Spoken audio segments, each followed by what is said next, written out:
Mr. Levi Kressler. Mrs. Stephanie Eberly. Dr. Nathan Goetz. Mr. Fred Scott. Mrs. Becky Wolfinger. Mr. Charlie Suiters. Mr. Mark Butterball. Present. Mr. Arian Gaunkar. Here. Ms. Lily Cow. Today's the board reorganization meeting. I'll now take nominations for election of a temporary president. Nominate Dwayne Burke. Nomination made by Mr. Burt. Are there any other nominations? Hearing none, I'll close nominations. Roll call? Mr. Jim Bard. Yeah. Mr. Dwayne Burt. Yes. Mr. Levi Kressler. Yes. Mrs. Stephanie Eberly. Yes. Dr. Nathan Goetz. Yes. Mr. Fred Scott. Yes. Mrs. Becky Wolfinger. Yes. Mr. Charlie Suiters. Yes. Mr. Mark Butterball. Yes.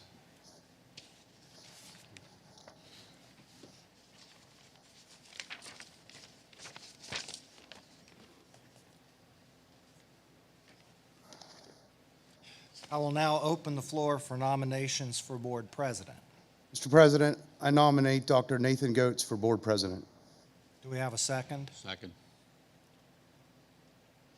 Are there any other nominations for board president?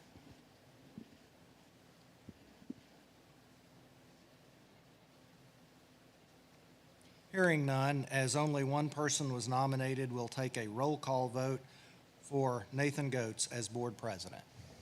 Mr. Dwayne Burt. Yes. Mr. Levi Kressler. Yes. Mrs. Stephanie Eberly. Yes. Dr. Nathan Goetz. Yes. Mr. Fred Scott. Yes. Mrs. Becky Wolfinger. Yes. Mr. Jim Bard. Yes. Mr. Charlie Suiters. Yes. Mr. Mark Butterball. Yes. Motion carried unanimously to elect Dr. Goetz as president, and he may now assume the chair.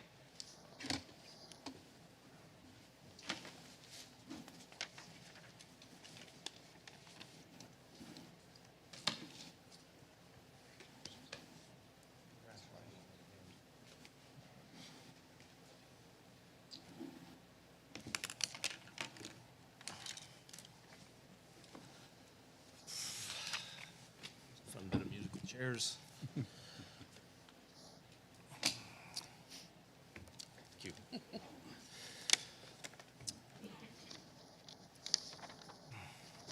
All right, I will now open the floor for nominations for vice president. I nominate Steph Eberly. Second. Are there any other nominations? Okay, as only one person has been nominated, roll call for Stephanie Eberly as board vice president. Mr. Levi Kressler. Yes. Mrs. Stephanie Eberly. Yes. Dr. Nathan Goetz. Yes. Mr. Fred Scott. Yes. Mrs. Becky Wolfinger. Yes. Mr. Jim Bard. Yes. Mr. Dwayne Burt. Yes. Mr. Charlie Suiters. Yes. Mr. Mark Butterball. Yes. Motion carried unanimously to elect Mrs. Eberly as vice president. She may now assume the chair.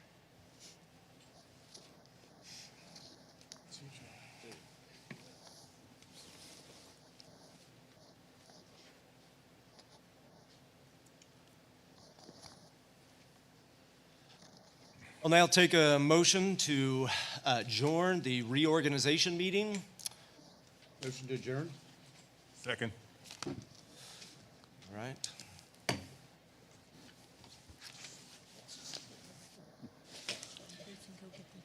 So we need a little transition time.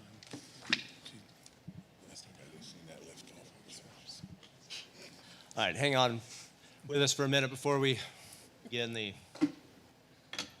action and planning meeting.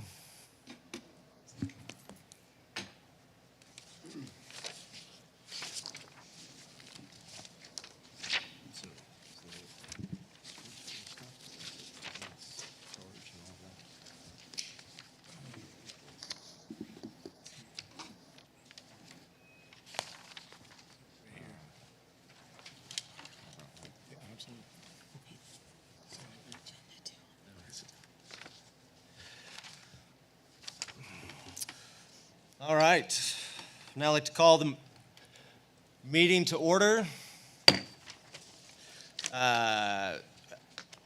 Christie, roll call. On attendance, Mr. Jim Bard. Yes. Here. Mr. Dwayne Burt. Here. Mr. Mark Buterball. Present. Mr. Levi Kressler. Here. Mr. Fred Scott. Here. Mr. Charlie Suiters. Here. Mrs. Becky Wolfinger. Here. Mrs. Steph Eberly. Here. Dr. Nathan Goetz. Here. Mr. Arian Gounkar. Here. Miss Lily Kell. Here. All right, if you join me for the Pledge of Allegiance.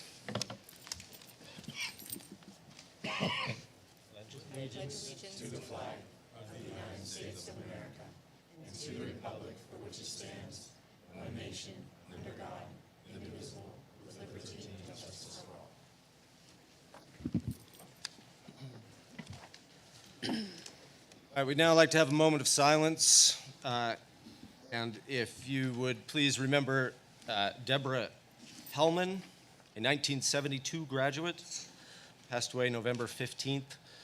Andreas Alman, a 1972 graduate who passed away November 17th. Keith Alexander, a 1995 graduate, passed away November 25th. And Constance Blackburn, a 1967 graduate, passed away November 27th.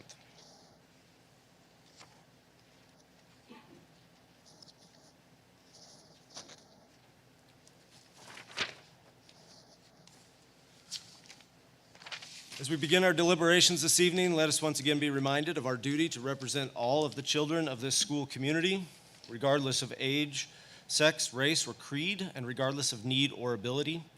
This meeting is being live streamed and uploaded to the district's YouTube channel.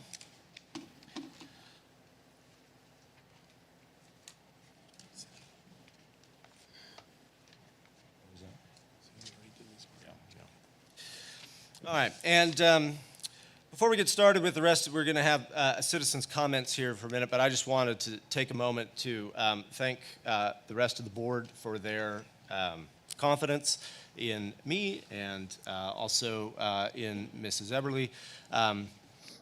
I imagine is going to be a little like learning to drive a car, and that it's going to be a little, something that like we've watched people do a lot, and maybe we've taken the tractor out for a spin, and maybe a motorcycle, but learning to drive the car is going to be a little bit clunky at first, so please be patient with me, with us, and let's treat each other with grace for a little bit as we all sort of learn our roles and figure out how to get rolling. All right. So it is now time. Oh, sorry. We we need agenda approval. Is there a motion to approve the agenda? Hang on a second. Motion to approve. Sorry. Before that. So we need to ask for amendments to the agenda. Are there any amendments to the agenda? There are, sir. Excellent. So we need to make an amendment to the minutes that were posted from the last meeting. In the minutes, it did not list the student activity account fund balances, so we just need to amend those minutes to make sure that those balances get put in. All right. Are there any other amendments No, sir. to the minutes or the agenda? All right. Thank you. Is there a motion to approve the agenda? Motion to approve. Second. Roll call. Mr. Jim Bard. Yes. Mr. Dwayne Burt. Yes. Mr. Mark Buterball. Yes. Mr. Levi Kressler. Yes. Mr. Fred Scott. Yes. Mr. Charlie Suiters. Yes. Mrs. Becky Wolfinger. Yes. Mrs. Steph Eberly. Yes. Dr. Nathan Goetz. Yes. Motion carried unanimously. All right, our meetings generally have two citizen comments. The first citizen comment is right now, comment period is right now, and this comment period is reserved for agenda items. So when you come to address the board, if you would please identify yourself by name and address and indicate which agenda item you're speaking about. Please address all comments to the board as a whole and make sure they are in form of a statement. Questions will be taken under advisement. Responses to questions will be offered after due deliberation and will be provided by the superintendent at the direction of the board within a few days of the board meeting. You'll be allowed 3 minutes for your comments, 5 minutes if prior written notification was made. Comments relative to private student matters or personnel issues should be directed to the appropriate school authority outside of this meeting. The presiding officer reserves the right to interrupt or terminate a participant's statement when the statement is too lengthy, personally directed, abusive, obscene, or irrelevant, as in not related to an agenda item. Thank you. All right, it looks like we have three people who have expressed a desire to address the board. The first is Darren Donovan. It's all right, I believe they list, yes, here. oh. This is agenda items. Sorry, again, learning to drive the car. I just found the blinker lever. It doesn't look like there's anyone who has expressed a desire to make a comment regarding the agenda item. Is there anyone that is not indicated that would like to make a comment? All right, seeing none. So it's time for reports now, first by our student representatives. Thank you. On Friday, December 9th, the Drama Club is hosting a field trip to Gettysburg to see the play The Christmas Carol. There is a current open pre-apprenticeship for construction. There is a weekly meeting with someone from ABC Keystone in Manheim, Pennsylvania. There is a field trip to the Business of Wellness program where students can speak to professionals about potential careers in healthcare such as physical therapy, nursing, and emergency services. On December 8th, there is a field trip to Gummit Theater in Harrisburg to see the Shakespeare classic Macbeth. I will now pass the rest of the report to Ariane Gonkar. Practices and open gyms have begun for winter sports. A Spirit Week is being held for the holiday season. Each class will be decorating a Christmas tree for Spirit points. Whichever class wins will be deemed to have the most holiday spirit. There was a floorball tournament held on December 1st, 2022 between teachers and the advanced team sports class. Unfortunately, the teachers won. There was an opportunity for girls to meet with women in the STEM field where they could discuss the need for girls in STEM and what working in STEM entails on December 1st. All right, thank you, Ms. Kell and Mr. Gonkar. Franklin County Career Center report, Mr. Byrd or Mr. Suiters? Thank you very much, Mr. President. Just a few items from the Career Center recently since our last report. First Energy Corporation was in the Career Center and made presentations to our electrical occupations program. And those presentations and that event included the students' ability to learn about the Power Systems Institute. Power Systems Institute is a 2-year program where students can successfully complete the program and earn an associate's degree. Additionally, in this post-secondary degree vein, the dental assisting students recently visited the dental hygiene program at Harrisburg Area Community College to research their post-secondary opportunities. Students from the Career Center can earn credits at the Career Center and then transfer those credits to HAC if they select a school that accepts those for post-secondary degrees. Additionally, I believe I mentioned in the last report that our career and technology students in the Diesel area had a unique opportunity to take the Kenworth training. In fact, our students are the only CTE program in the entire country that has received the opportunity to take this Kenworth training. And recently, a gentleman from Kenworth, North America, was in from Seattle, Washington, to visit not only one of the Career Tech partners, but the Career Center as well. Additionally, just kind of as a point of information I found interesting, but also the diesel mechanics program grows soybeans on the site. As you know, the Career Center owns quite a bit of property over there, and the diesel program grows soybeans on site and later harvests those soybeans and either plans to sell them or convert them as a part of the program curriculum into biodiesel fuel. And it's estimated that effort will add an additional $10,000 back into the diesel program this year. And then just on a final note, this past past week on Tuesday and Thursday, there were over 400 students who are registered from middle school and high school to attend the open houses for the Career Center, along with 43 local business and post-secondary reps at the Career Center to greet those students. That concludes the report for this evening. Thank you. Are there any questions for Mr. Burt? All right, are there other board committee reports? I think at least both the policy and the outreach committee met. I'm not sure of others. Just briefly, I can address the policy committee, Dr. Goetz.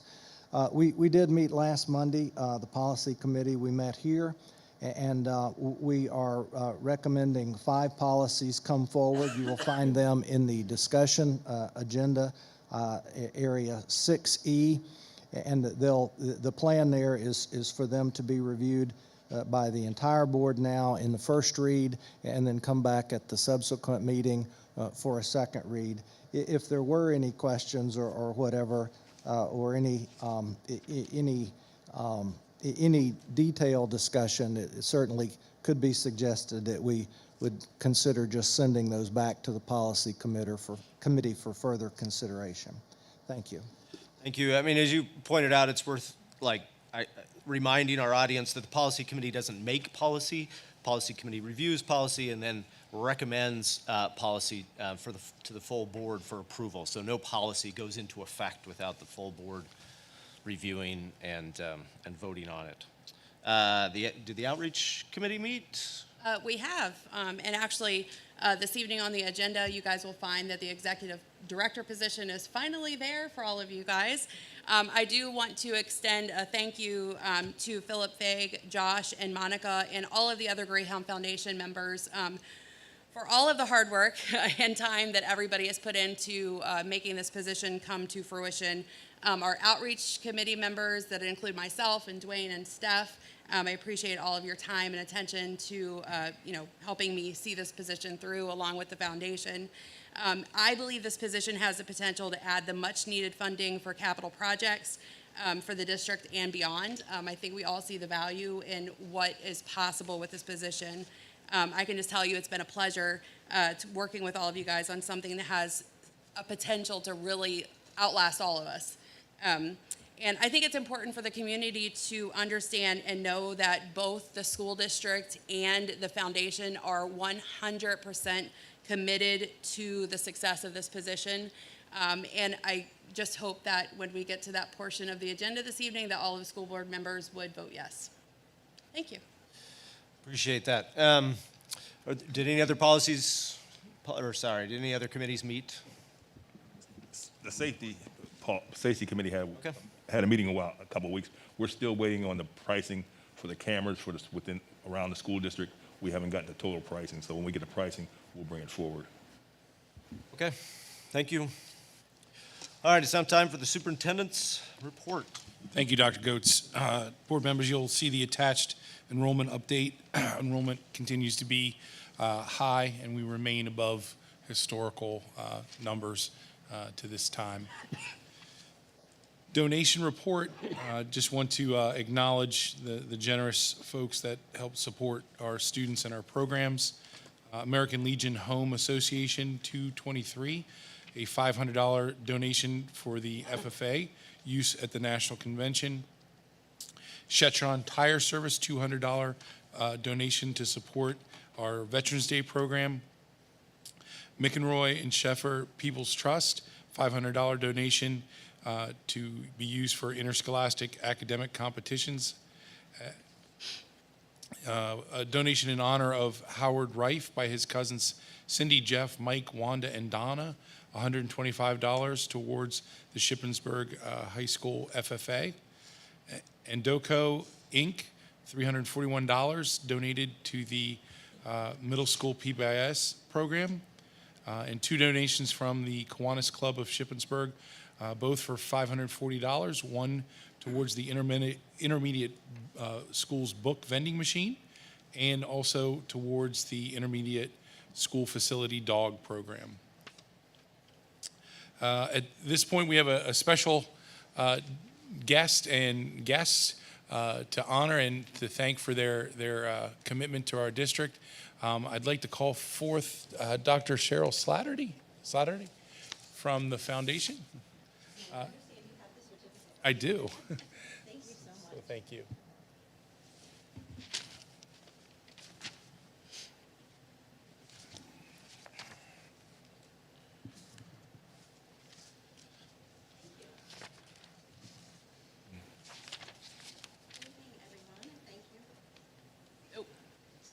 On the back end of it. There's a switch there? Be a bad battery. I thought he turned it on. I don't know. No.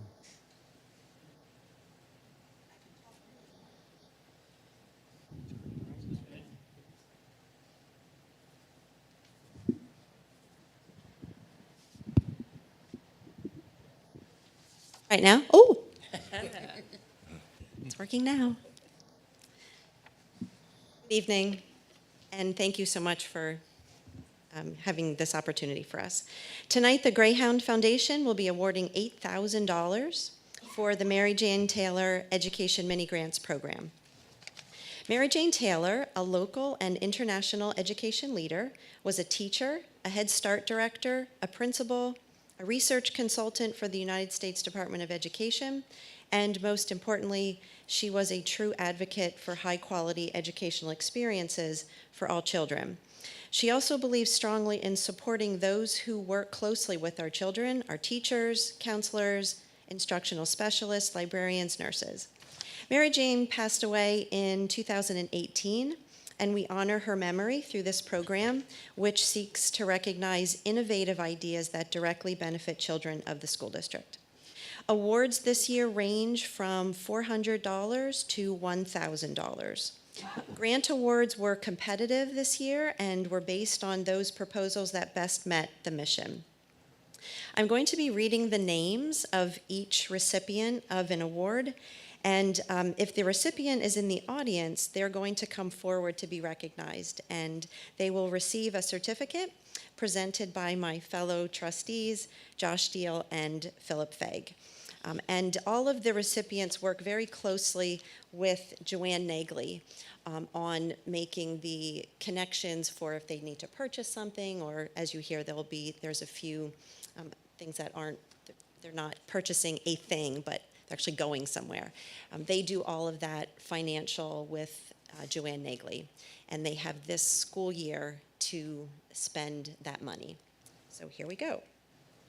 First on the list is John Casarda from the senior high school for his project called Digital Balances.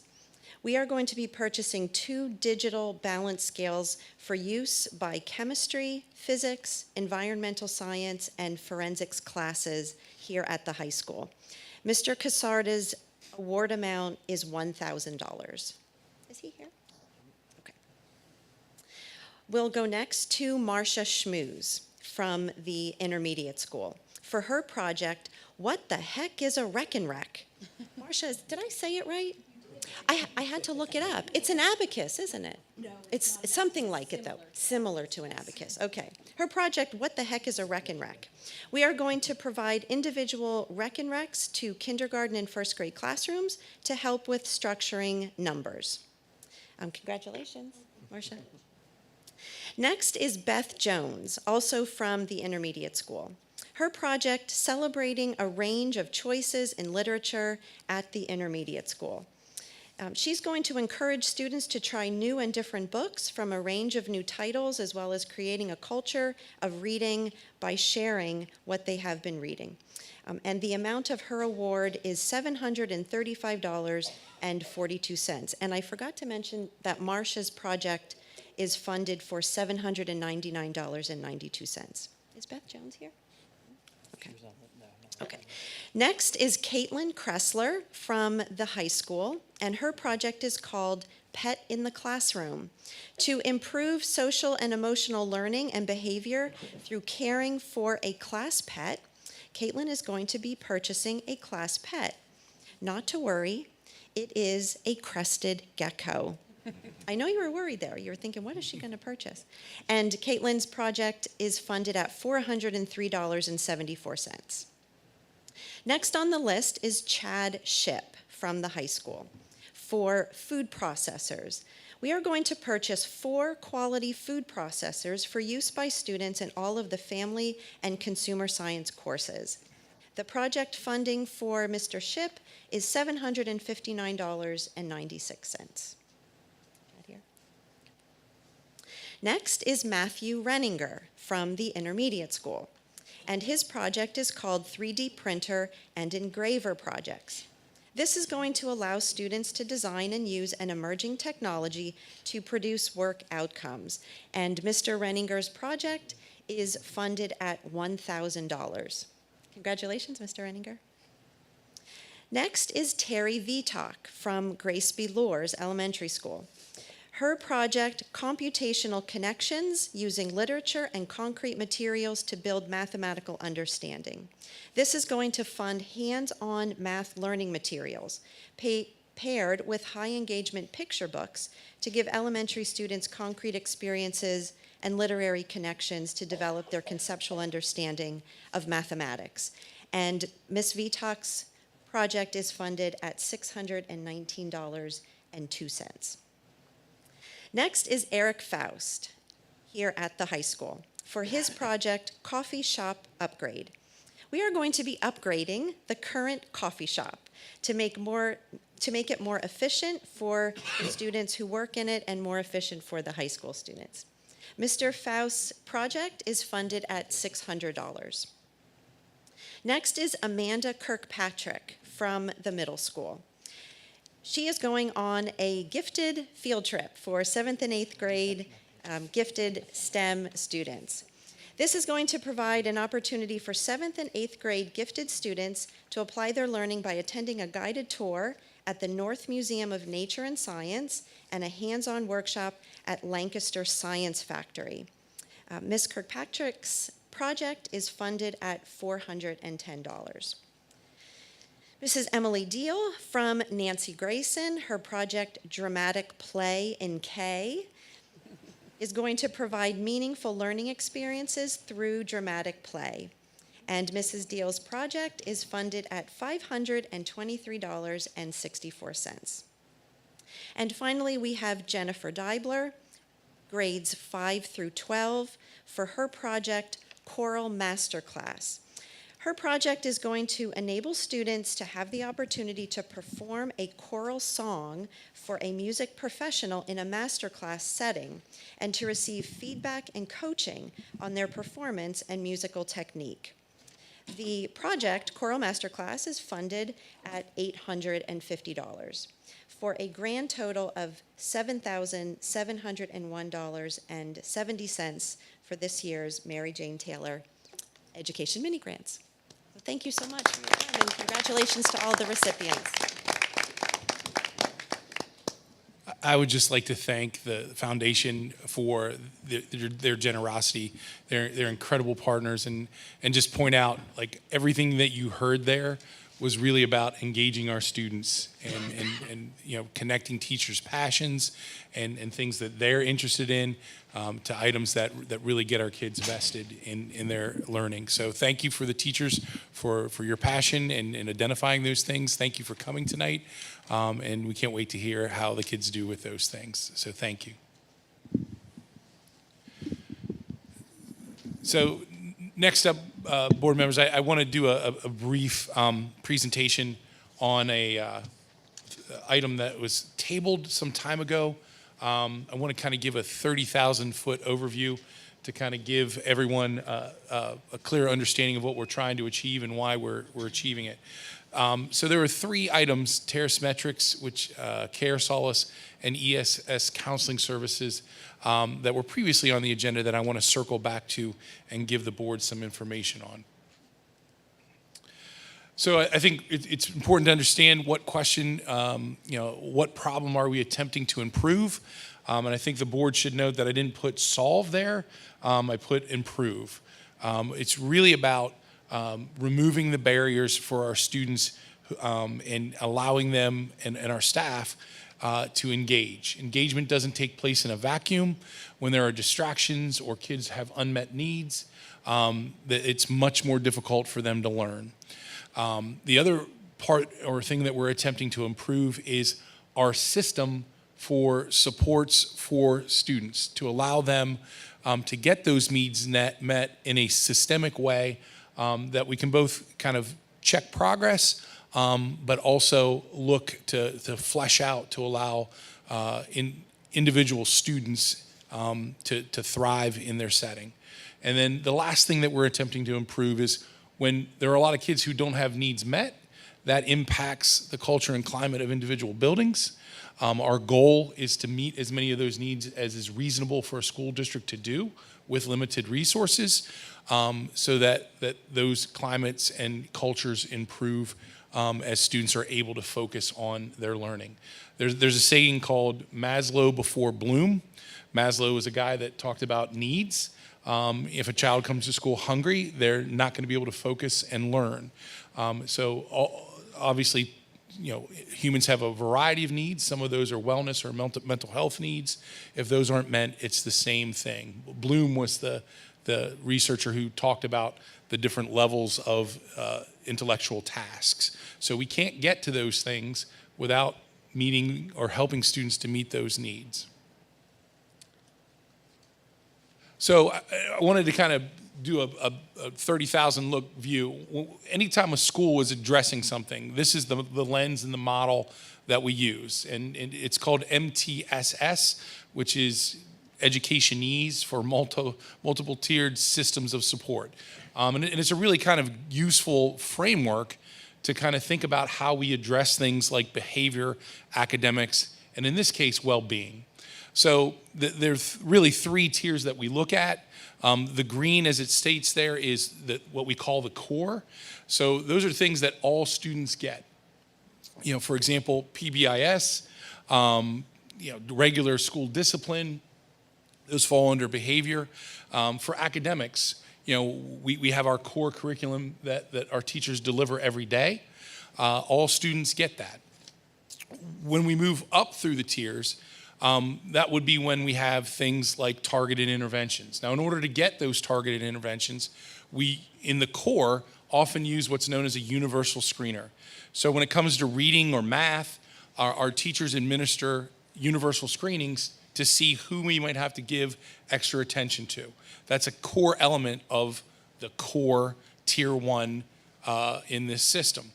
Once we get those screeners back, we're then able to pull kids to do targeted small group interventions. So to kind of use the academic part of that might be Title I reading services, that might be special education. In a few cases, kids aren't getting their needs met with the tier 2, and we have to go to individualized interventions, and that would be designated for few kids. So the core really impacts about 85% of our kids. This tier 2 is somewhere between 10 and 15, and the individualized few is the remaining population. And what I'd like to point out is that coming out of the pandemic, we've seen quite clearly that that the ceilings for these different zones has kind of adjusted. And these aren't things unique to Shippensburg. Every school is dealing with this. It is a national phenomenon. And the reason why I wanted to circle back to these three things is to allow us to adjust our system to accommodate the increased needs that we're seeing and we're hearing. So those three items are Terrace Metrics, as I said, which presides that universal screening. So to proactively and confidentially identify risk and resiliency factors for all students. And I can tell you that I've actually participated in that because wellness in a district doesn't just talk about the students. We also need to be concerned about our teachers as well, coming out of the pandemic as well. So I've taken the Terrace Metrics at least 4 times in a previous role. So when we get the Terrace Metrics, what happens is we get those students that we've been able to identify. From there, and I want to be clear on this to the board, that is not a public discussion. There's not a group. It's typically done through a counselor who is then communicating directly and confidentially to the parent.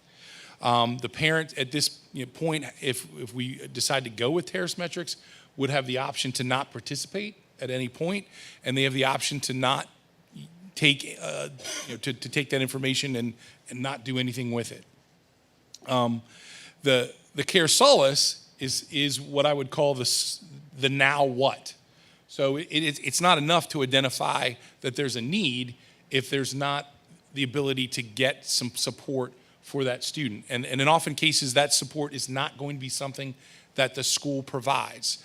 And that's where Care Solace comes in, because that's a service that connects confidentially with family's approval to do what we call a warm handoff to, the counselor hands off to Care Solace in order to have someone on their side to help navigate to get resources, mental health services that are available. So I'll talk more about each of these individually.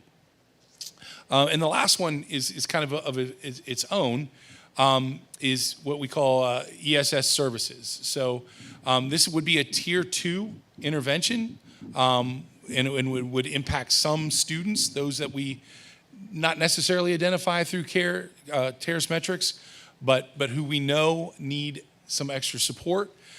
This would provide counseling support for families without insurance, and I'll go into more detail on that as well. Currently, there is no cost to the district for Terrace Metrics and Care Solace due to a grant, and we're offering this to be a pilot program and not do it en masse to everyone in the district, which is my favorite way to implement something, is to conduct a pilot so that we can work out all the bugs before we expand it, or determine that it's not valuable and we can fail fast and move on. With ESS services, there is a rather substantial cost. The initial cost for this is being written into the PCCD grant, so there is no direct cost to the district for ESS services as well.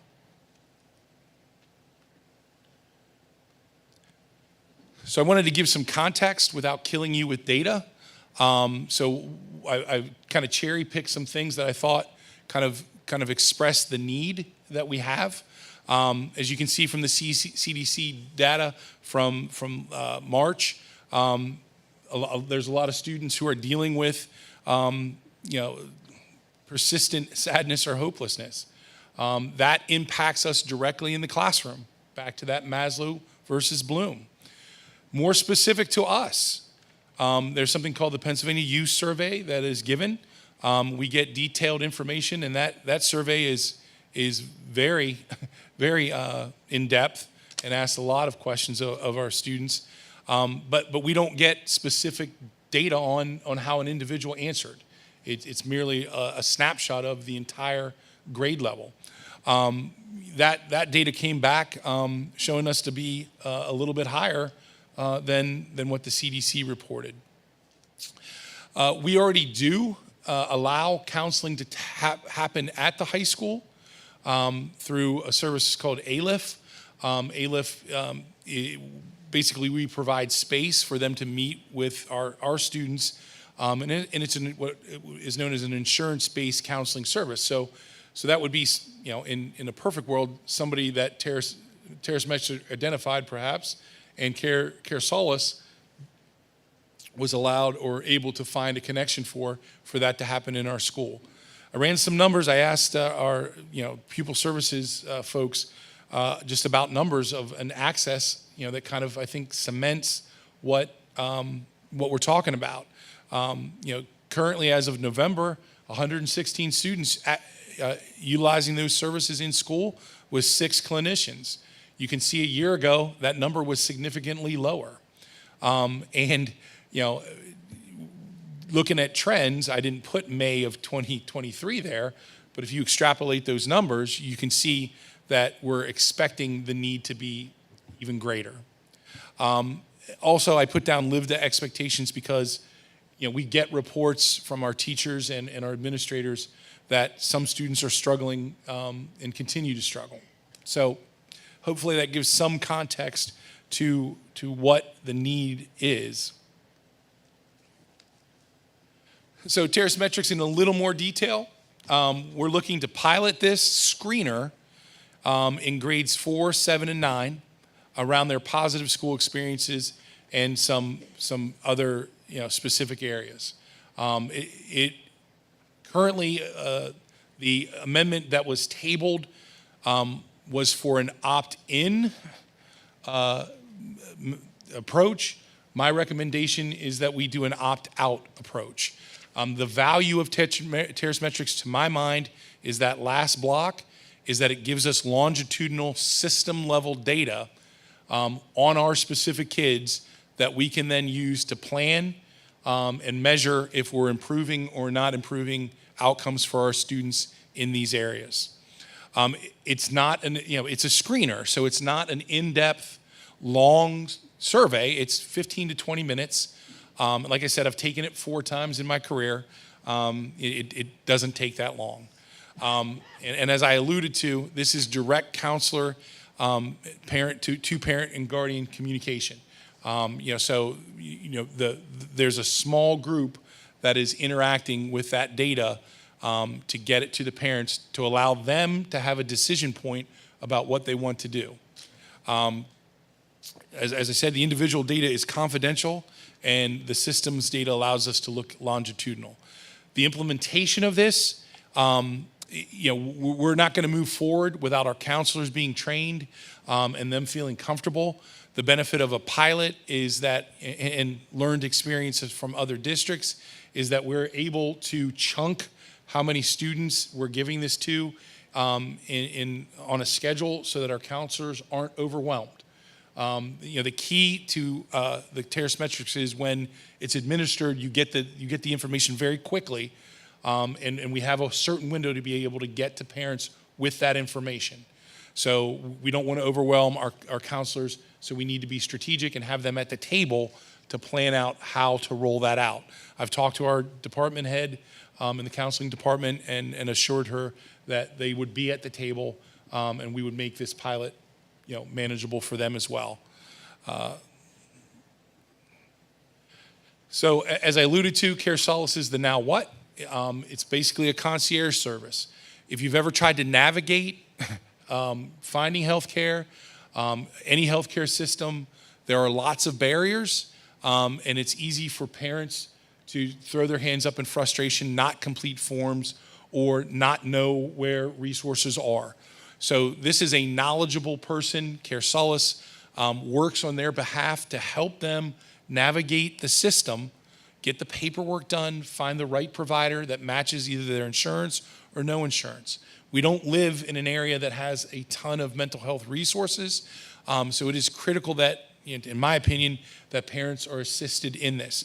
I should note that it is not just for students and families. Outside community members and staff can access Care Solace as well if they want to find some support.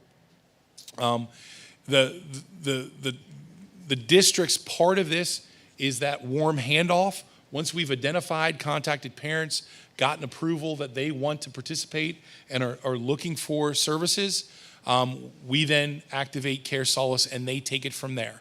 We do get updates on what usage is. We don't get specific details of who's accessing what. So ESS services is somewhat different in that it is an actual mental health counselor that we will secure through the ESS company. Full-time, they will have a caseload of 11 students that will rotate as kids come in and out of need. And this is really about looking at that population that does not have insurance. So this is a commitment on the district's part, at least at first with grant money. Whether we decide to continue that or find another venue, is certainly up for debate after the contract is up. The part that I think is really beneficial is a lot of our teachers aren't trained with the level of trauma or the difficulties that they're experiencing in their classes. So along with that price tag is professional development, not only for our teachers, but also for our families. So we're also giving another support to teachers to help them help kids in the classroom be engaged and access their learning. So I would just take any questions at this point. I know that was a quick run. I didn't want to spend hours on this, but at the same time, I want to make sure that the board feels informed about what these services are.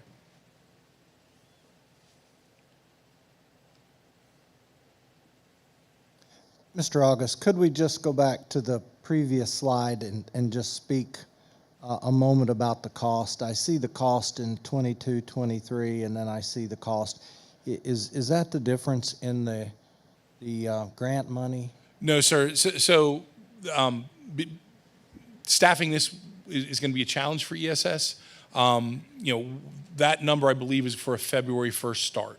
So it's just a prorated part of the year. The full service is that 171 number, which is being funded out of grant money. If you board members may recall, the PCCV grant had two options: the mental health side and the physical safety side. Very kind of narrow things that we could spend that money on anyway, especially on the mental health side. Any other questions?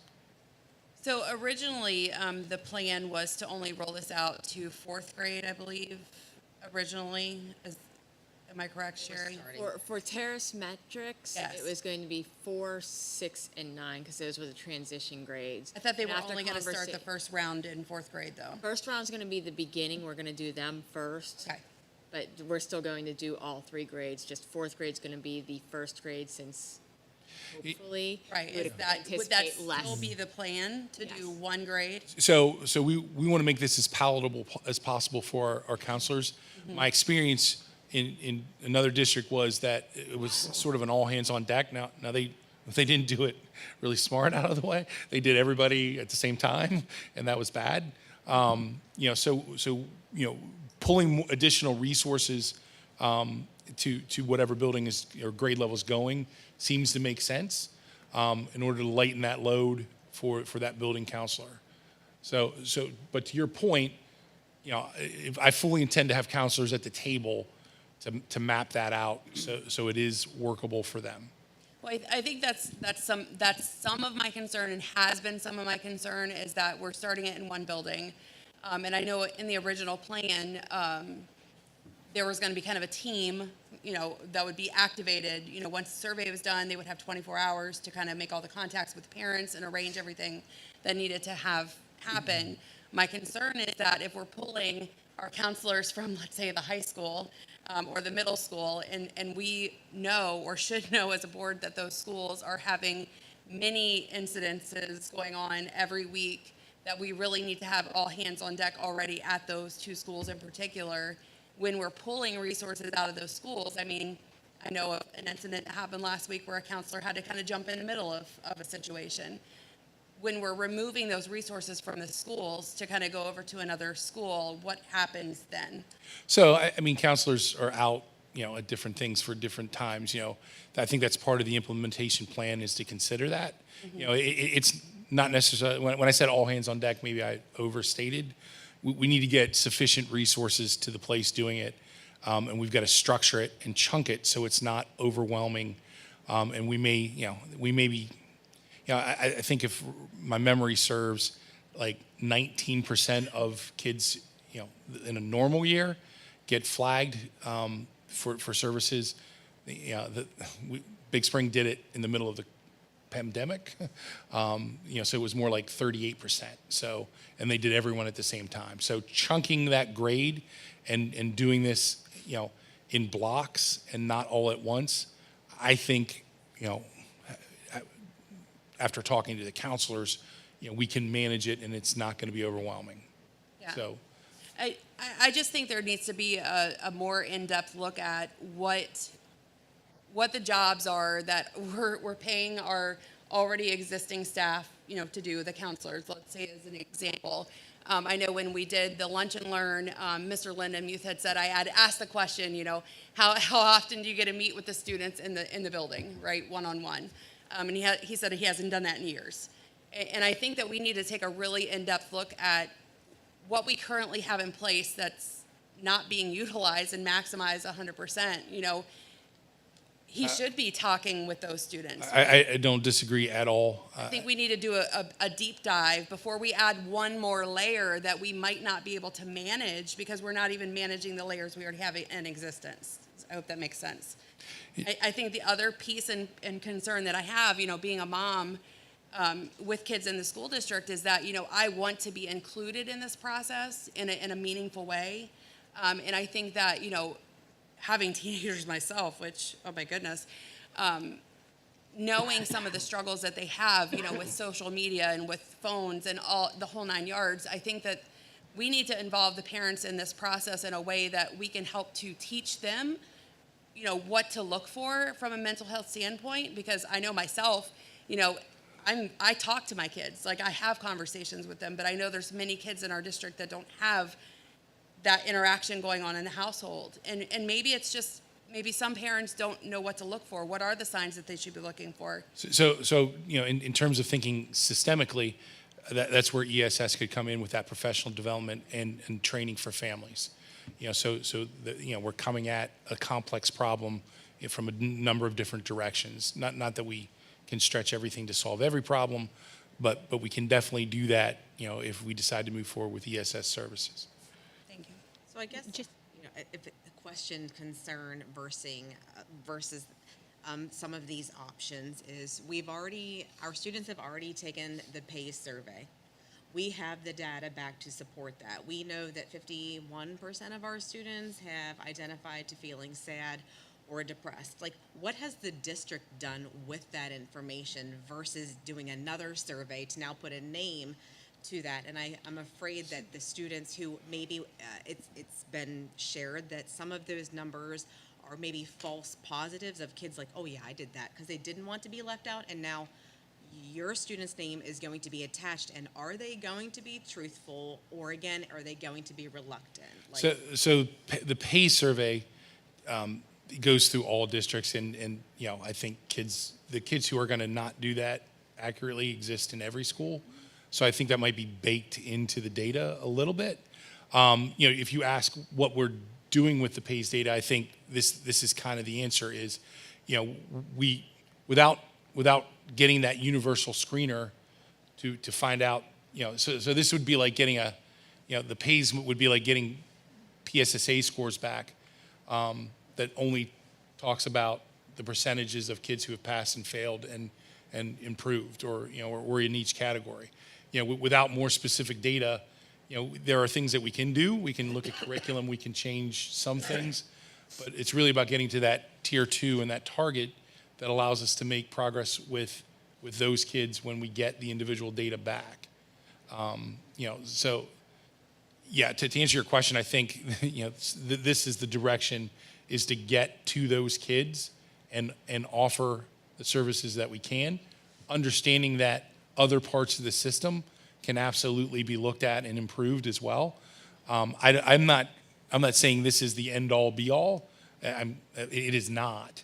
You know, and you know, to my personal experience as a building principal, my worry is about those kids that we don't know about.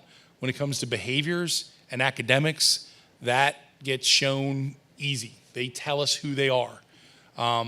It's the well-being side that we don't know. And you know, I was principal of a building where a student committed suicide, and we had no idea. And I'm not here to say that this is going to prevent that. That is not I'm not submitting that as fact. I'm just saying at least this gives us the information to be able to get to someone with some choices. I'd just like to add, as a parent who had the opportunity for her child to take this, you as a parent actually get the survey results back as well. So you can see where your child falls in that survey. And they also provide you information and resources about each category and tutorials that you can look at and read into, so that you as a parent can further, like if your student flags in a category that, you can read about it yourself and then maybe have further conversations with your child. I found it extremely helpful. I'm going to say I'm blessed that my daughter was able to take that survey. Can you just verify, and I might have missed it, parents have to agree to this? Can you redo the wording? Is it opt-in or opt-out? So the original proposal was for an opt-in, which means that parents would be sent something and they would have to sign that they wanted their student to take it. That would make the pool very, very small. In that bottom green part, we would probably get, I would think, 20% of that. And so an opt-out still gives the parents the ability. It's not like we're going to surprise them. We're going to give them plenty of notice. And if any parent isn't comfortable, they just need to let us know, and their student will be exempted from it. It's a service that we're providing for them, not requiring of them. How will that be pushed out to the parents? Is it going to go out through Skyward, through an email, through the teacher sending that out? So I don't know what our plan is. I would imagine it's definitely going to be an email, probably with an attachment, and communicated clearly, and to give enough folks time to review what they need to review and make a decision for their family. I think if we're going to encourage or recommend you opting out, it's going to come down to how it's shared, because there are many times when things are communicated via email that we know that parents aren't opening and guardians are not opening the email. So again, it's going to be a telltale sign of how are we really reaching our families, and is our communication effective, how we're doing, because maybe we're not meeting individuals. When Mrs. Mowry had one of her biggest turnouts to her school, it was because paper were handed out to students. Sure. So I'm really struggling with the opting out, or having to opt. So we can certainly come at it from a number of vectors to make sure parents that are aware.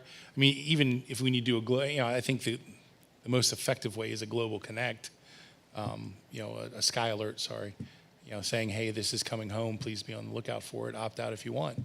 I think most parents get that, pretty regularly.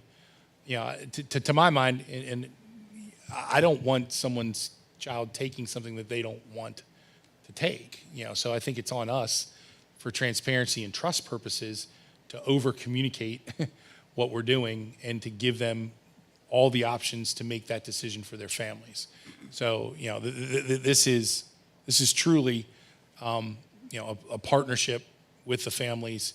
And to your point, as part of the implementation plan, we will look to over communicate, what it is, and, how to not get it, or have your student take it. So I don't know if this would matter to anyone, but it strikes me that there's sort of two opportunities to opt out, right? So there's the first opportunity, like you can opt out of taking the survey. So the question is like, well, what if somebody sneaks through, right, and they don't see that opt out? They wouldn't have wanted to participate. The question then is like, is taking the survey somehow invasive? Because the second opt out period is like when services are offered. And if services are offered and families don't want to participate, then they don't have to participate, right? And nothing further sort of happens. So to me, the question of the danger of missing the opt-out has to do with whether there's any relative harm associated with taking the survey, which is a question of how invasive the survey is. And based on my understanding and in our conversations about this, and Dr. Moyer gave his opinion, Ms. Lentz gave her opinion, like these questions are not particularly invasive, as opposed to, Dr. Moyer mentioned other surveys that were that way. This one doesn't seem to be like that at all. Mr. August, your survey would be different than the students'? Not fundamentally. So one of the neat things is we get that 30,000-foot data on the categories that we choose to survey on. And so you can compare how the students doing in a category, how are the teachers doing, how the admin are doing. At Big Spring, we even did support staff. We found differences in different groups, and that was really informative and allowed us to do some planning to address that. And the other huge benefit to me is once we had several data points, system data points in their system, we were able to see that there were marked improvement. Now, granted, when your baseline's the pandemic, you're going to get better. But we were able to see improvements. And that I found really valuable as a district administrator to be able to see that. And specifically, I think the other benefit is, you can see that, kids in maybe one category, as a whole aren't doing well, and you can really target, interventions and efforts to improve that area, which I found very useful as well. So as a procedural matter, what action are you asking the board to take? So that is a great question, Dr. Goetz. So I think there's a couple different methods. The one I'm going to recommend is that we give plenty of time and consideration. We could pick it up off the table. That procedure, I don't know is as clean as I'd like it to be. I think it's cleaner to bring everything back as single items on the next agenda for action. Consider this to be, we've already had discussion on it. And, at the end of the day, if the board decides to not go with these, I think that's critical in terms of letting our partners know, because we're partnering with people, particularly for Terrace Metrics and Care Solace, who have kind of been waiting, which caused me to kind of bring it back up. They're kind of, in limbo. I'd like to get them out of limbo, one way or the other. So, in my conversations with them, a February, start. And having said that, depending on our implementation plan, this may even go to starting next year. Okay, so the grant money, I think, for Terrace Metrics and Care Solace, they indicated that it could carry over easily, and we could kind of just have the summer to plan and do a rollout that isn't rushed and is well thought out.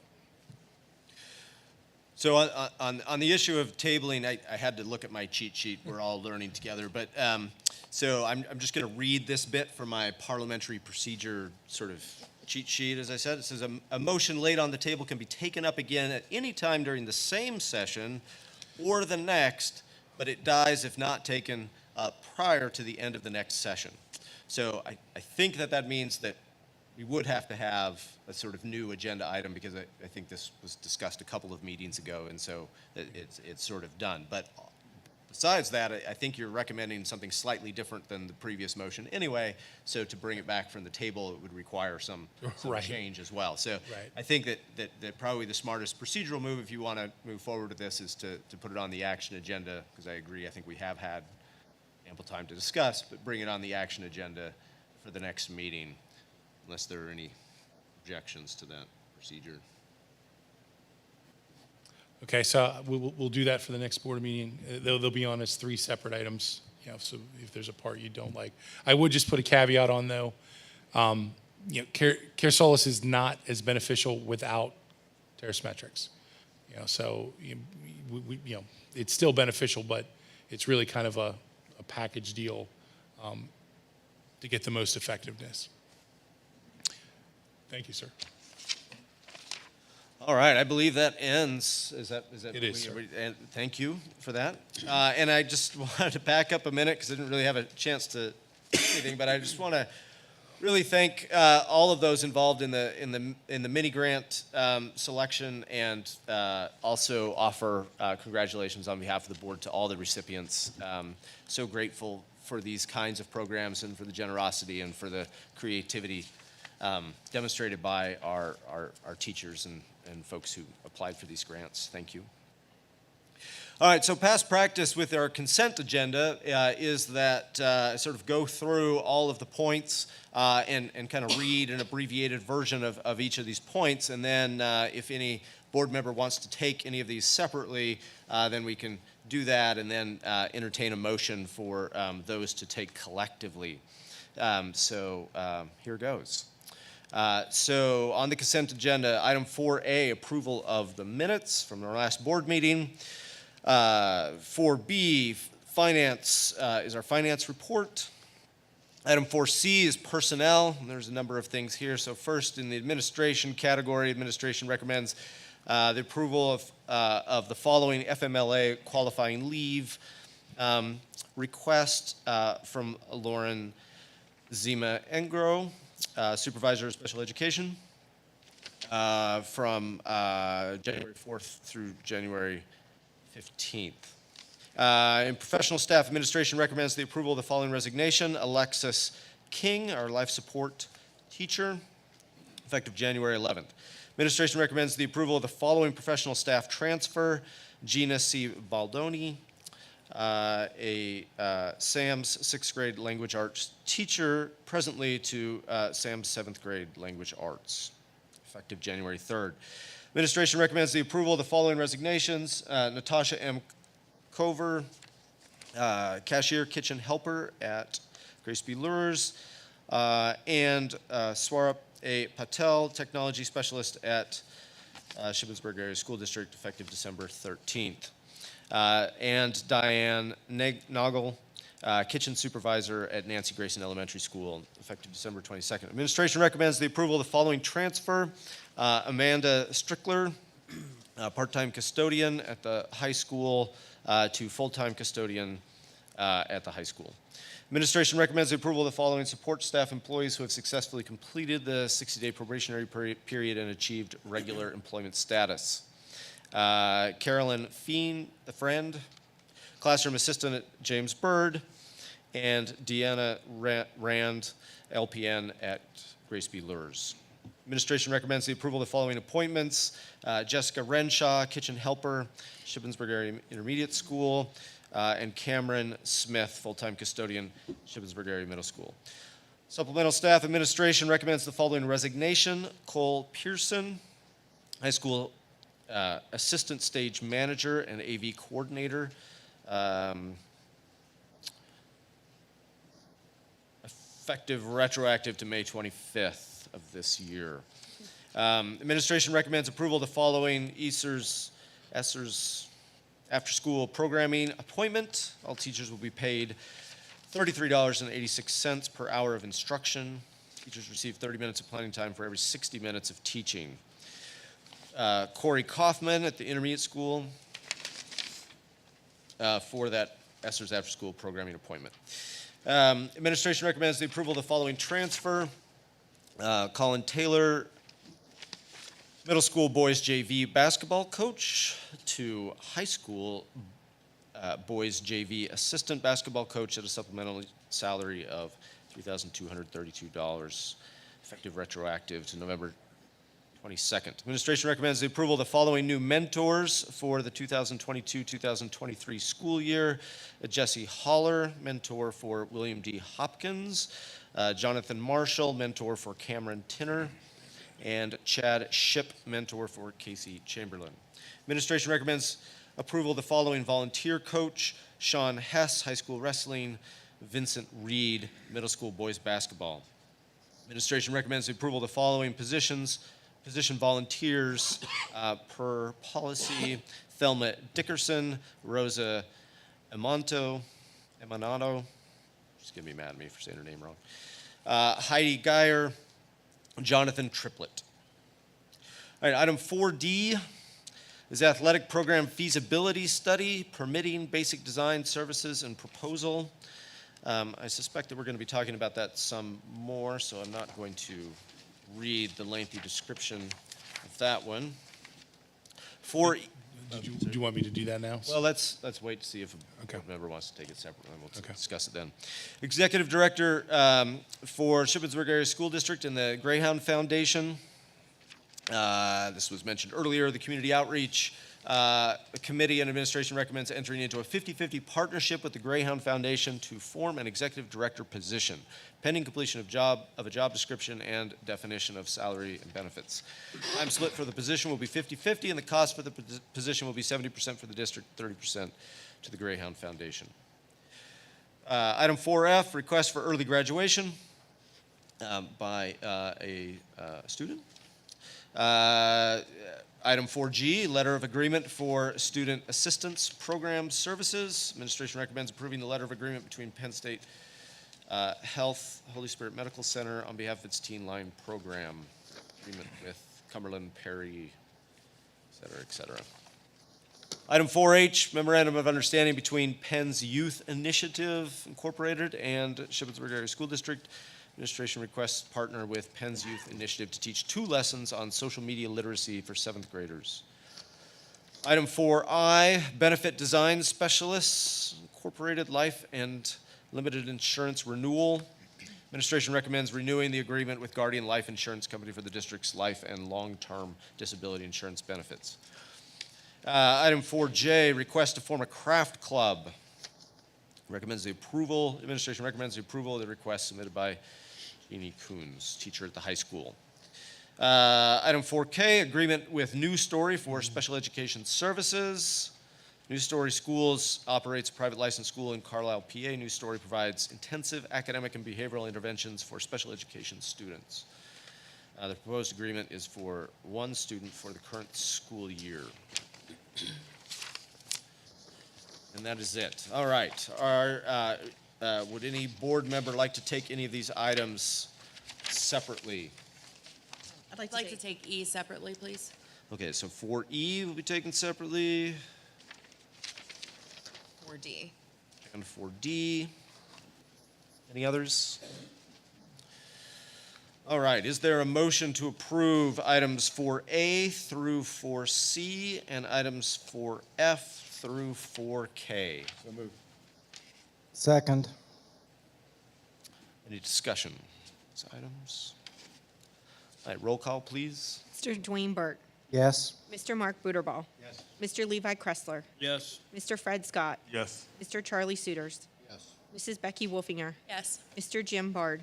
Yes. Mrs. Steph Eberly. Yes. Dr. Nathan Goetz. Yes. Motion carried unanimously. All right, and so we have item 4D, which is the athletic program feasibility study. Is there a motion to approve 4D? Is there a second motion made by Mr. Buterbaugh? Is there a second? Second by Mr. Scott. Discussion? Yeah, I have a couple questions. So I guess the first thing is, in regards to, who's on here? K&W, Site Logic, I know Damien's back there, Mark's back there as well. With all due respect to them, they've done everything we could ever, in my opinion, ask them for over time and time again. With going back to the table and things, but I guess my question is, can I just get clarification on what an athletic, what is it titled at? An athletic program feasibility study, as to say, like, what exactly is that? And have we had it done before? And I ask that because we had a stadium plan here in 2019, and I don't know that much of our stuff has changed in terms of, we haven't really added anything other than maybe bocce ball. So I'm just kind of curious as to, like, what would have changed since 2019 till 2022 in terms of the programming, because I feel like as far along as that stadium project was, which was starting to do some soil testing and like stormwater stuff, to the best of my knowledge, like this stuff should have probably been done, no offense. So if we've done this before, is it still valid? And can we save a little bit of money on this? And the second part I would have a question about is, I know $14,000, I lost it. $14,920 at the park for a soil study or whatever it is seems like not a lot of money. But I also say that's not even our property. So, like, has anyone spoke to the borough or to the Park and Rec Authority or whatever entity and said, like, hey, this is actually on your property? Are they, like, are we just, like, paying this, like, without any doubt? Or is this something that we should be partnering with? Because I keep hearing how we should partner with all these things, but yet we're getting stuck with the full bill. So I'm just curious, a couple answers, clarification on things. Sure. So I did some historical research through agendas, and I didn't find that the district had ever conducted a utilization need. We had done a lot of feasibility studies on what the impact would be to build a stadium, but to my research, we've never asked the question, what are all of our needs? So we've never looked at the entire athletic program to make that determination. So as part of this project, the athletic upgrades, I was a little shocked that we had not done that, and felt like we needed to have that step in place so that when we get to the design and phase, and the board needs to make decisions on exactly what we want and can afford, we can refer back to that study to hit the highest priorities. So that, I think, would give us a list of that we would then be able to knock off, it gives us a plan forward for these are the priorities, these are the semi-priorities, these are the things that can wait. To my knowledge, that's never been done, Mr. Kressler. So I would let Mark talk to that at all. And in terms, can you answer some of Mr. Kressler's questions? Sure. So that is an accurate statement. As far as we know, I don't recall that there's been like a district-wide evaluation of every one of your athletic facilities, including the Pizza Hut field, anything that the district uses for practice or play. That would then go to, all right, hey, maybe we need to do a little bit of work over at the Pizza Hut field should we choose to, but it's more of a comprehensive look of all the existing conditions of all of your athletic facilities, high school campus, Pizza Hut, Veterans Park, if there's any others, then kind of identifying, all right, are there specific needs just because of the current conditions of those fields, but then it goes to the needs and talks more with like the athletic director, coaches, a variety of stakeholders to say, okay, what truly, and this comes from some conversation actually with this board over the last few months, hey, maybe a little bit more basis to help us understand what is it that we truly need to kind of validate whatever those improvements may come out to be after the end of that study. To the survey of Veterans Memorial, certainly we can't speak to the conversation with the borough about shared costs, but yeah, that's a boundary and topographic survey, which is essentially just creating base mapping for us to then ultimately do planning and sketch work and estimating. If that would ever go forward, then design work. So that's what that piece consists of. Yeah, and I would, to your point, Mr. Kressler, if, we purposely structured this particular item so that there are lots of trips that require, generally we have approval for the process, but the individual steps need to come back to the board for approval. And there's certainly a cost of $122,000 that if we are going to upgrade something at the park, needs to be done. But that's when those discussions with the borough would take place as to what that shared cost could be. The reason why we pulled that one out is that it allows for a more informed, I believe that's what we discussed, and a better feasibility study. So with that particular piece, we get the best possible feasibility study, field use that we can get, because it allows us to determine what could go there, what can't go there. Not that we're approving to build it. It just allows us to make the determination of, okay, yeah, we do want to do that. That $122,000, I would just, as a caveat to the board, if we're designing at 2 sites, there is a big chunk to design there, and that will need to feed, that will be another decision point. My goal is to move the board forward to decision points so that we can make progress towards getting what we need to get done, and without huge leaps off the cliff, so to speak. I want every board member to feel informed and to know exactly what the next step is, and to allow us to move forward. So this process, to me, this is what we talked about last time, gets us there, and doesn't really necessarily change anything that we've already described. The board is currently committed to the high school. That doesn't necessarily has to change, but we'll be making better informed decisions about what we can do and where we need to do it. But to your observation, $122,000 in property you don't own is a lot of money. Right. But to do We need $14,000 for them to proceed down to Memorial Park. So in order to get the best possible feasibility study, that's the piece of that process that we would pull out. If the board decides, no, we do not, through the design process, we do not want to do things at the park, none of that happens. But that little piece, in our discussions is critical to get us the best information possible. Okay, thank you. And I would just note that the reason, I'm sorry, the reason we aren't doing that at the high school is we already have that survey completed, so we have that base mapping. Sorry. So last December, we had committed to building on school property. New information had surfaced kind of with enrollment, and some of the conversation is geared that possibly that the the whole stadium is not going to be able to fit onto school property because with some of the enrollment, because with the trends of enrollment, we can surmise that the study is going to come back and we're going to have to plan for building renovations. It seems like, kind of without being said, that we are going to have to look at utilizing Memorial Park. So I mean, like, not by me, ma'am.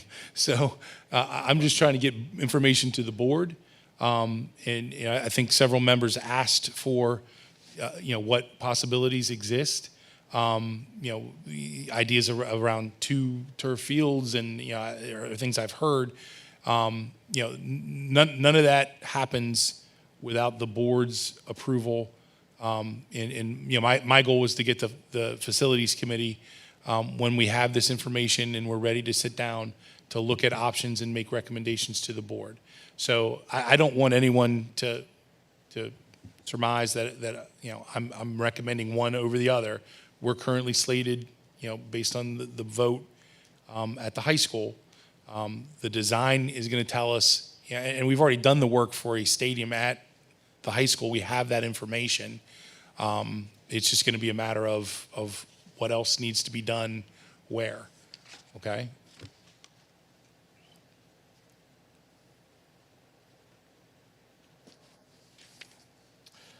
All right, well, if there's no more discussion, then let's vote here on to approve item 4, what are we on, D?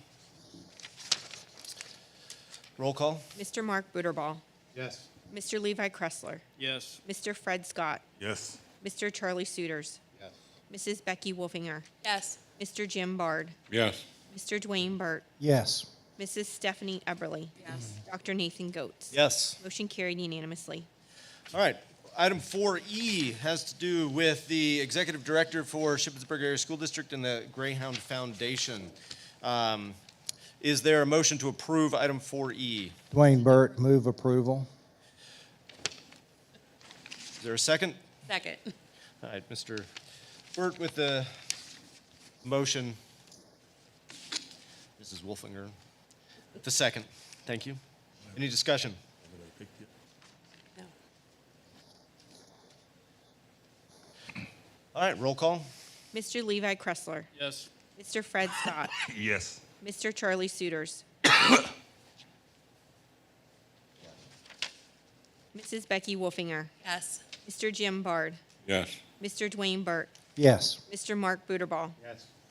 Mrs. Stephanie Eberly. Yes. Dr. Nathan Goetz. Yes. Motion carried unanimously. Thank you. All right, so the action agenda, we take each of these items separately, and there are 4 of them. So, item 5A, Marikey Agreement. Administration recommends the approval of the attached letter of agreement between Marikey Behavioral Health and Shippensburg Area School District. This agreement is executed for the purpose of providing psychiatric services, comprehensive services, and continuity of care. There's no fiscal cost to the district as the services are billed through medical assistance or personal insurance of the family. Is there a motion to approve item 5A? All right, moved by Mr. Buterball. Is there a second? Second. Second by Mr. Scott. Discussion? Roll call. Mr. Fred Scott. Yes. Mr. Charlie Suiters. Yes. Mrs. Becky Wolfinger. Yes. Mr. Jim Bard. Yes. Mr. Dwayne Burt. Yes. Mr. Mark Buterball. Yes. Mr. Levi Kressler. Yes. Mrs. Stephanie Eberly. Yes. Dr. Nathan Goetz. Yes. Motion carried unanimously. Item 5B, approval of Boyo Transportation van drivers. Administration recommends the approval of the following van drivers for Boyo Transportation: Nancy Dysinger and Carissa Myers. Is there a motion to approve item 5B? Fred Scott, motion approve. Motion by Mr. Scott, second by Mr. Buderbaugh. Discussion? Roll call. Mr. Charlie Suiters. Yes. Mrs. Becky Wolfinger. Yes. Mr. Jim Bard. Yes. Mr. Dwayne Burt. Yes. Mr. Mark Buderbaugh. Yes. Mr. Levi Kressler. Yes. Mr. Fred Scott. Yes. Mrs. Stephanie Eberly. Yes. Dr. Nathan Goetz. Yes. Motion carried unanimously. Item 5C is Shippensburg Area's Intermediate School Elevator Repair. Administration recommends the approval of the attached agreement with Eastern Elevator to replace the seals in both hydraulic cylinders in the elevator at the Shippensburg Area Intermediate School in the amount of $5,343. This is necessary to repair excessive leaking. Funding for this repair will come from designated fund balance capital maintenance account. Is there a motion to approve item 5C? Motion to approve. Moved by Ms. Eberly, Second. second by Mr. Suiters. Discussion? Roll call. Mrs. Becky Wolfinger. Yes. Mr. Jim Bard. Yes. Mr. Dwayne Burt. Yes. Mr. Mark Buderbaugh. Yes. Mr. Levi Kressler. Yes. Mr. Fred Scott. Yes. Mr. Charlie Suiters. Yes. Mrs. Stephanie Eberly. Yes. Dr. Nathan Goetz. Yes. Motion carried unanimously. Thank you. And item 5D, agreement with Siemens to install hardware for swipe access door at James Byrd Elementary. Administration recommends approval of the attached agreement with Siemens to install hardware to an existing exterior door at the James Byrd Elementary School to make it a swipe access door. The current existing door does not allow staff access to the building with their badges. The cost of the project is $5,536. And will be paid for from designated fund balance capital maintenance account. Is there a motion to approve 5D? Motion to approve. Second. Motion by Ms. Wolfinger, second by Ms. Everly. Under discussion? Roll call, please. Mr. Jim Bard. Yes. Mr. Dwayne Burt. Yes. Mr. Mark Butterbaugh. Yes. Mr. Levi Kressler. Yes. Mr. Fred Scott. Yes. Mr. Charlie Suiters. Yes. Mrs. Becky Wolfinger. Yes. Mrs. Stephanie Eberly. Yes. Dr. Nathan Goetz. Yes. Motion carried unanimously. Thank you, Mrs. Lentz, for that help. All right, so we are to the discussion agenda. The first two items are the athletic stadium and facilities projects. We've had some discussion about the athletic stadium already. I think we can probably take these both together. Is there any comments anyone has regarding either of these matters? We're just looking for that enrollment study to be done, as I communicated, in the next few weeks, waiting on one township. Is that what we're waiting for to schedule the facilities meeting? That's partially, yes. Okay. All right, moving on to item 6C, Franklin County Special Education Consortium, the SOAR program. So administration recommends that the district enters into a consortium agreement with Fannett Metal, Greencastle, and Tuscarora Waynesboro school districts to be the financial host for the creation of a SOAR, which stands for Students Options to Acquire Resiliency classroom provided through Folium Inc. and housed at a Folium site in Chambersburg. This agreement will provide each member district spots within the program designed to support regular and special education in need of support with behavioral, mental health, and academics. Shippensburg Area School District is proposing to obtain 4 of the 15 placement spots for this program. As a member of the consortium, Shippensburg Area School District will be responsible for administrative and financial coordination of this program. Staffing and facility rental costs will be provided by Folium and included in the cost structure. The direct full-year cost to the district would be over $78,000. A proposed February 1 start would cost just under $43,000. These costs would come from the Special Education Department's budget. Just Dr. Gook, just a few comments on this. So Shippensburg is it's really a tale of two cities. Shippensburg is a member of the Cumberland County Special Ed Consortium.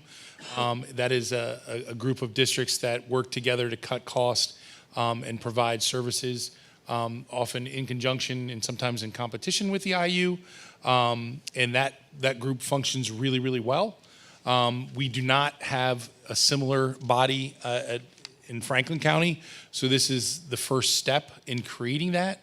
And our, our leadership in taking the first step is with this SOAR program. I know it can look a little scary when we say we're the financial, responsible, but it is a true consortium agreement, and we are just really just kind of managing the invoices and billing districts like we do for other things.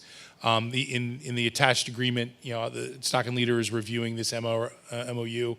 I did direct them to make sure that there was a line that says we're not picking up other districts' costs. So to my mind, it's an exciting first step to build something similar on the Franklin County side. Our struggle with Cumberland County is geography. To get our kids to some of those programs is a really long bus ride. So one advantage of being in two counties is, we can use that to our advantage and get needed slots that we need. So thinking back to that triangle, this is for the red part. It's for kids who need individual and aren't having success. I attached, I think, some information on our totals there. This gives us more options for kids who are struggling in grades 6 through 12. Now, granted, it is only 4. However, the program can hold up to 20. And the way special ed consortiums work is, they give and take slots based on need. If you have any questions, just please let me know. So it strikes me there's very few advantages to being in two counties. I'm happy that you found one. Well, it's really a teamwork with Lauren and Bethany. Any discussion right now on this matter? So I actually do. When it was Becky, myself, and Al did the special education tour with Lauren and Bethany, and we were at the middle school and we were introduced to the STAR program. And she had shared, because we do not have the STAR program at the high school for several reasons, that some of our students, because there was not that continuance of that some of our students were either were failing miserably once they transitioned out because they weren't getting the resources that they need, because it wasn't that therapeutic atmosphere that they needed, and the student was institutionalized because we did not have that continuum of. So we know that there are going to be more than 4 students going from the middle school to the high school. My concern with this is that the four slots are not going to be enough.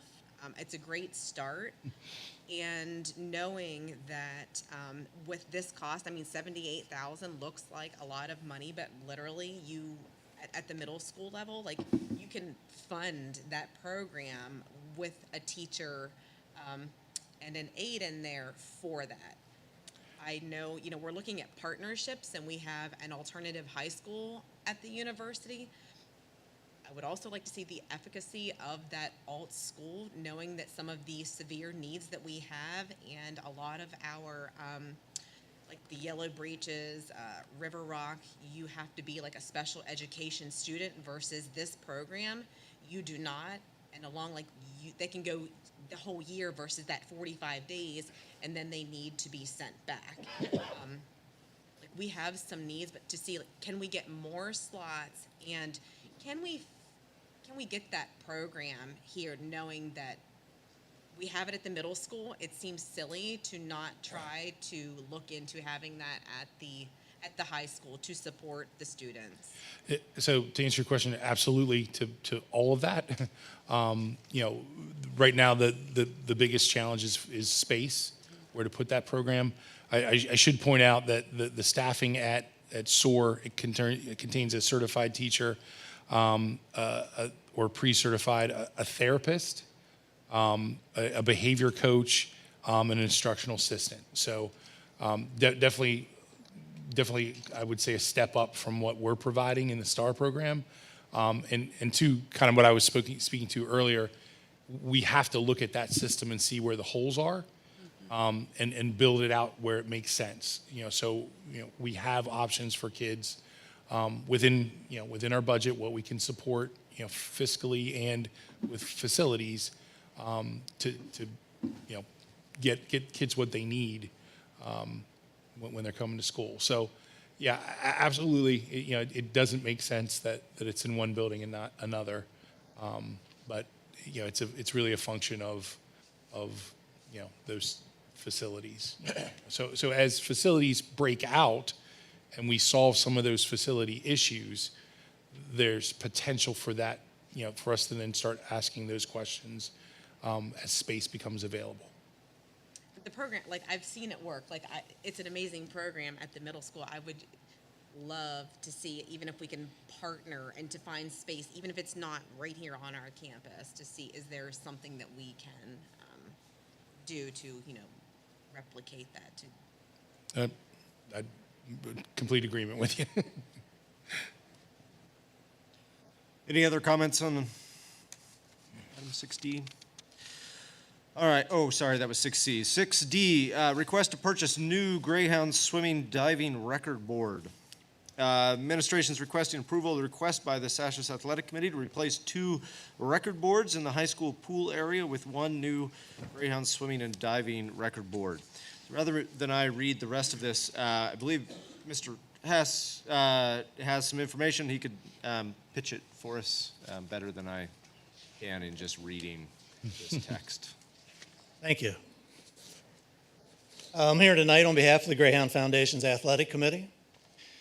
And that Greyhound Foundation's Athletic Committee is seeking the board's approval to replace the current record boards, which are now up at the senior high school pool area, with a brand new swimming and diving record board. The current board is at least 40 years old, and we are now in need of a new modern record board. The new board that we would like to purchase is from Team Fits Graphics. This is the same company that we purchased the new banners, which are hanging in both of the gyms at the high school and also the pool area. I've handed out pictures to all the board members of the current record boards that we would like to replace. There's 2 of them. And the next picture is a proof of what the new record board would look like. This new board will be 20 feet by 10 feet. And the cost is $4,570. Greyhound Foundation Athletic Committee will pay all the cost of this project through our account with the athletic department. This cost does not include installation, so we will need our maintenance department to take down the old boards and put up the new one. Ms. Fainus has talked to Chad, and he is sure that our maintenance team will be able to take care of this need. If and when we get the school board's approval, we have been told that the turnaround time is 8 to 10 weeks, which will put us sometime in February for possible installation of the new record boards. So thank you for letting me come here and pitch this. And if anybody has any questions or concerns, I'll try to answer them. Just one quick question. So I'm not sure what this high school athletic committee donation account exactly is. Is that another way of saying the athletic arm of the Greyhound Foundation? Yes. Jack. The Greyhound Foundation has 2 accounts right now. One is through the school district, which we put smaller money into that we raise from different sales and stuff. And then the bigger money we put into the Greyhound Foundation's account through athletics with the foundation. But we were waiting on our liaison between our committee and the Greyhound Foundation said that we should wait until the director position is filled before we take money out of or put money into that account. So that's why we're going through the school account. But it's the same group. Thank you very much, Tim. No questions, just thank you for this, plus the scoreboards in the gym. I think I saw the softball ones the other day. So just thanks to you and everybody who's helped you with this, because you just said this scoreboard down in the pool is 40 years old. I know when I was in there a couple weeks ago, it's the same one that was there when I was here, and I thought it was falling apart back in 2006. So definitely in need of upgrades, so thank you. Yeah, and we're pleased with the two scoreboards, the ones in the gym and the softball field. Scoreboard is now complete. If you haven't seen the back part of it, it does say home of Greyhound softball now. It's a little better than just seeing blank wires and stuff hanging.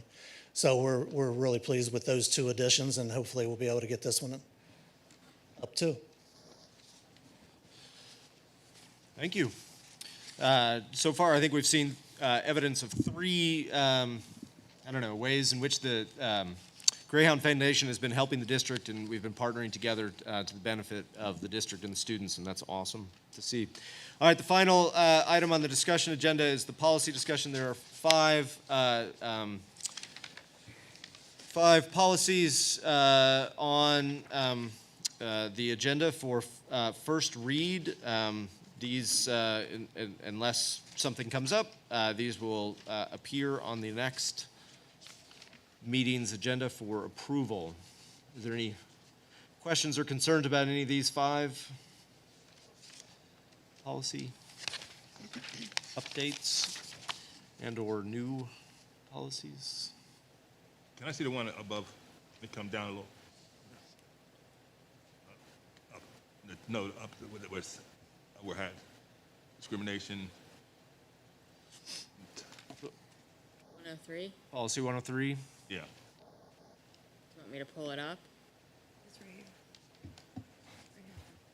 So that, yeah, you have the attachment there that you can review, and if you have any questions, please direct them to administration. Okay. All right. Finally, we are to citizen comments regarding non-agenda items. If we have anyone that would like to comment, please identify yourself by name and address. I'm not sure that we have anybody that is requested to comment. Do we have any citizen comments? Okay, great. Board comments. I really like going around the horn, so Mr. Suiters. Mr. Burt. No comments. Mr. Scott. No comment. Ms. Wolfinger. I just appreciate the board's, vote of a 9-0 for the new executive director position. And again, I just appreciate you guys coming out this evening to represent the Greyhound Foundation. Look forward to seeing you tomorrow. Mr. Kressler. Yeah, good luck. I said it last month, but good luck as I think some of our teams started this weekend. I know the girls' basketball team did over the weekend. I think they went 1-1. Wrestling might have started their matches. I'm not 100% sure. I'm not a wrestling guy. I don't understand that sport. But good luck to them as they get going in their season. And I think our boys' team starts tomorrow night. Middle school's kids are all, raring to go. Exciting time. Also, it's on here for the future things that you're getting ready to read, Dr. Goetz, but we're like the holiday season, so we have like Christmas musicals and plays and all those things coming up. Super exciting. If you've never been to any of those things as a community member, I encourage you to go. Our kids are awesome. They're extremely talented when given that spotlight. So I'm looking forward to those kind of things. Thanks. Mr. Bard. No comments. Mr. Buderbaugh. No comment. Ms. Eberly. I just want to say, sincerely thank you all. It's been like a year. It's kind of like the school board birthday for me, and I definitely just look forward to working together with all of you for the greater good of the school, the students, the faculty, the staff, and all of our community members. And good job, Dr. Goetz, your first meeting. And I just want to share that I was at the G Blues Thanksgiving feast. And it was the first feast in 3 years because of COVID, and they went all out. To see the kids they made homemade applesauce from the apples, the mashed potatoes, the cookies. It was great just to sit down and have lunch and to see all of the hard work, the parents that volunteered, and it was an awesome experience. Thank you. So just to close, almost close. I wanted to thank you all again for your confidence, and Mr. Buderbaugh, who I probably still say your name wrong, for the nomination. But also, I'm beginning my 6th year on the board, and I have learned an awful lot from all of you, and I want to thank Mr. Buderbaugh and Mr. Suiters for their leadership over the years.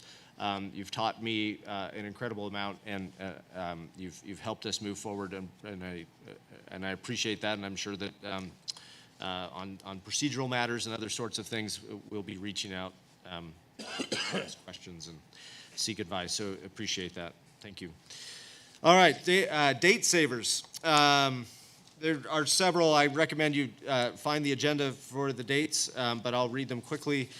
December 8th through 11th is the Volvo Light Display, and members of the high school marching band will be performing Christmas carols for visitors.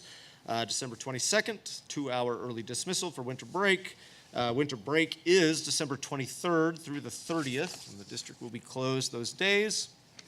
January is School Directors Appreciation Month, which sometimes we get candy, so that's cool. January 2nd, no school for teachers and students. January 9th is our next school board meeting. That's 7 p.m. here in the high school library. January 10th, high school chorus and Sharps winter concert at 9 p.m. in the senior high auditorium. January 13th is a staff development day, so no school for students. I believe that's a Friday. And January 16th is Martin Luther King Jr. holiday. The district is closed on that day. January 17th, high school marching band concert at 7 p.m. in the senior high school auditorium. January 28th, school board meeting at 7 p.m. in the senior high school library. And January 26th to 28th, Shrek the Musical, presented by the high school drama club. All right, is there a motion to adjourn? Let's go ahead and make a motion to adjourn. Second. Righty, thank you.